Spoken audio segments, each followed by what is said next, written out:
اللهم صل على سيدنا ومولانا محمد وعلى آله وصحبه وبارك وسلم اللهم صل على سيدنا ومولانا محمد.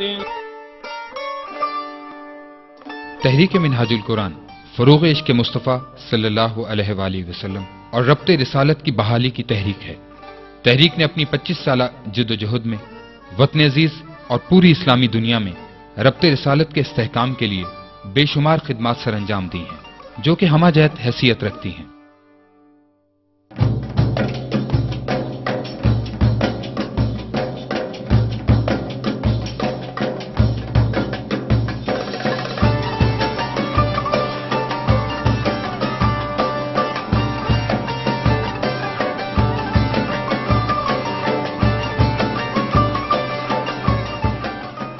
تحریک منہاج القرآن نے ہر اس عمل کے فروغ کی جد و جہد کی ہے جو ملت اسلامیہ کے حضور رسالت مآب صلی اللہ علیہ وآلہ وسلم سے تعلق کے استحکام کا ذریعہ بنے. امت کی حضور اکرم صلی اللہ علیہ وآلہ وسلم سے تعلق کی بحالی کئی اعمال کے ذریعے ممکن ہے. ان میں ایک انتہائی محبوب عمل آپ صلی اللہ علیہ وآلہ وسلم پر درود و سلام بھیجنا ہے. اللہم صلی علی سیدنا و مولانا محمد وعلی آلہ وصحبہ وبارک وسلم. حضور اکرم صلی اللہ علیہ وآلہ وسلم پر درود و سلام بھیجنے کے عمل کو ملت اسلامیہ کی زندہ روایت اور متداول کلچر بنانے کے لیے تحریک منہاج القرآن کے مرکز پر گوشہ درود کا قیام عمل میں لایا گیا جس کی ہماری ملی تاریخ میں کوئی نظیر نہیں ملتی. تو میری معلومات کے مطابق اس وقت روئے زمین پر کسی خانقاہ میں، کسی دربار پر، کسی ادارے میں، کسی تحریک کے مرکز پر، کسی دارالعلوم میں، کسی مشن میں، دنیا کے کسی خطے اور گوشے میں اس طرز پر کہ 24 گھنٹے میں 1 منٹ کا بھی انقطاع نہ ہو اور درود و سلام ایک سلسلے کے طور پہ اجتماعی چلتا رہے روئے زمین پر اس جگہ کے سوا ابھی کہیں اور نہیں.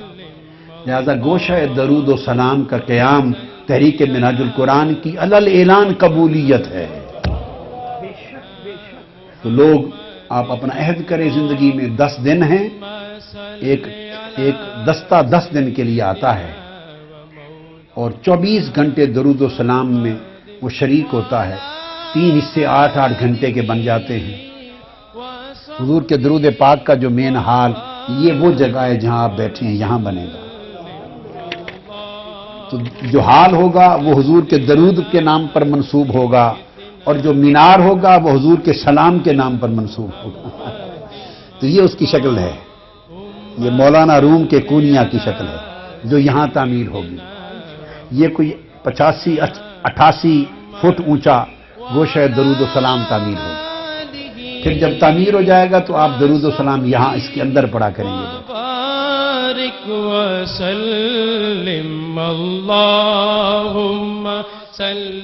یکم دسمبر 2005 کو تحریک منہاج القرآن کے مرکز پر گوشہ درود قائم ہوا.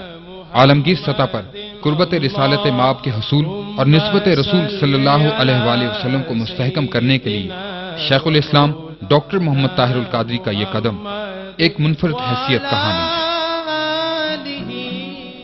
درود و سلام کی اہمیت و افادیت سے تو کوئی انکار نہیں کر سکتا کیونکہ یہ حقیقت واضح ہے کہ درود و سلام ایک منفرد اور بے مثل عبادت ہے جو رضائے الہی اور قربت مصطفیٰ صلی اللہ علیہ وآلہ وسلم کا مؤثر ذریعہ ہے. اس مقبول ترین عبادت کے ذریعے ہم بارگاہ عزی سے فوری برکات کے حصول اور قبولیت دعا کی نعمت سے سرفراز ہو سکتے ہیں.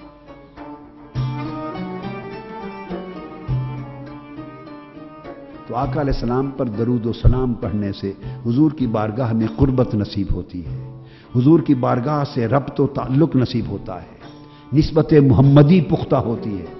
اور سب سے بڑھ کر کثرت سے درود و سلام پڑھنے سے آقا علیہ السلام کی زیارت کا دروازہ کھلتا ہے، زیارت کا دروازہ کھلتا ہے۔ کثرت سے درود و سلام خود توبہ بن جاتا ہے، خود توبہ ہے۔ درود و سلام پڑھنے سے گناہ بھی معاف ہوتے رہتے ہیں، گناہ بھی معاف ہوتے رہتے ہیں، بخشش کا بھی دروازہ کھلتا رہتا ہے، شفاعت کے بھی حقدار بنتے رہتے ہیں، اور حضور کی توجہ ہوتی ہے۔ اور حدیث پاک میں یہ بھی ہے کہ جب بندہ حضور پر درود شروع کرتا ہے تو اللہ تعالیٰ خود اس کی طرف متوجہ ہو جاتا ہے۔ جب تک وہ درود پڑھتا رہتا ہے اللہ کی توجہ بھی اس کی طرف رہتی ہے۔ گوشہ درود میں ہمہ وقت درود و سلام پیش کرنے کے لیے ایک مربوط نظام بنایا گیا ہے، جس کے تحت گوشہ درود میں شرکت کے لیے باقاعدہ رجسٹریشن کی جاتی ہے۔ گوشہ درود میں شرکت کرنے والے احباب کو 10 دن کے لیے مرکز بلایا جاتا ہے، جن کی تعداد 18 سے 24 ہوتی ہے۔ 24 گھنٹوں میں 8 گھنٹوں کی 3 نشستیں ہوتی ہیں، اور ہر نشست میں کم از کم 6 افراد شرکت کرتے ہیں، اور ہر 8 گھنٹے بعد نشست تبدیل ہو جاتی ہے۔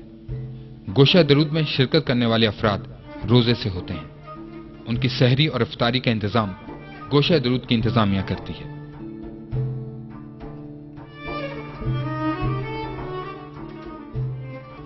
حضور کے درود و سلام پڑھنے والوں کو 10 دن روزہ رکھوانا، تو جب روزے کے ساتھ درود و سلام پیش ہوگا آقا کی بارگاہ میں، اور درود و سلام پیش ہوگا 10 دن کنہوں نے پڑھا اور آقا روزے کے ساتھ پڑھا، روزہ کس نے رکھوایا افطار کرایا، وہ روزے رکھوانے والے کے نام بھی پیش ہوں گے۔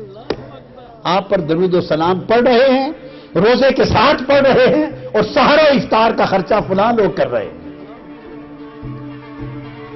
گوشہ درود میں طہارت و پاکیزگی کا خاص خیال رکھا جاتا ہے۔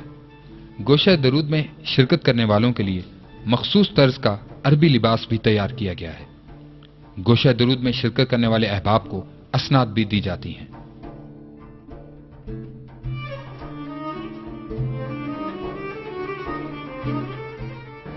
تو سب سے پہلے جب ہم گوشہ درود میں داخل ہوئے تو وہ کیفیت بیان سے باہر ہے، وہ بیان نہیں ہو سکتی۔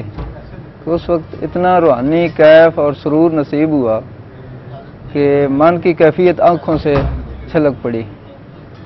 تو یہ قبلہ پروفیسر صاحب نے بہت بڑا احسان کیا ہے کہ آقا صلی اللہ علیہ وسلم کے ساتھ قلبی تعلق کو مزید مضبوط کرنے کے لیے یہ گوشہ درود کا آغاز کیا ہے۔ تو یہ اتنی بڑی نعمت ہے کہ جس کا جتنا بھی شکر ادا کیا جائے کم ہے۔